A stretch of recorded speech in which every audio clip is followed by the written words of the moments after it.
তাহলে এটাও বাজেন, ভালো করে বাজ্যা দেন। এটা বারবিকিউ হবে তাইলে? হ্যাঁ। বাসায় কিছু লওয়া লাগবো কিনা একটা কলটা জিগেই। এই কলটি করার জন্য আপনার পর্যাপ্ত ব্যালেন্স দিন। কি রে মামা, তোর মোবাইল দিয়ে টাকা নাই, কইলো পর্যাপ্ত পরিমাণ টাকা নাই, ওর উপরে জোতা মেরা দিল না তোরে? আরে টাকা থাকে, সব সময় থাকে, হঠাৎ যে কোন শেষ হয়ে গেছে মামা কইতে পারি না। দাঁড়া মামা, অ্যাকাউন্টের ভিতরে 1 সেকেন্ডের মধ্যে 100 টাকা রিচার্জ করে আলাম।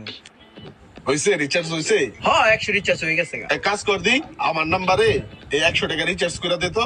হয় বেড়া, তুই ভাই বেড়াদার না, আমি কি দোকানদার বেড়া? তুই টাকা দিতেছস টাকা পাঠানোর লিগা? রাখ বেড়া, ভাই বেড়াদার মানুষ 100 টাকা তো দিতেছি। দাঁড়া 1 সেকেন্ড। এক কাম কর, ওই যে 100 দিতাছস না এমনি, হ্যাঁ লেখছি 100। ওই 100 টাকাইটা উনি 200 লেখ, টোটাল 200 দিবি। এই লো 100 টাকা দিলাম ক্যাশ, 200ই পাঠায় দে। আমার লাভ লস নেই, আমার লাইফ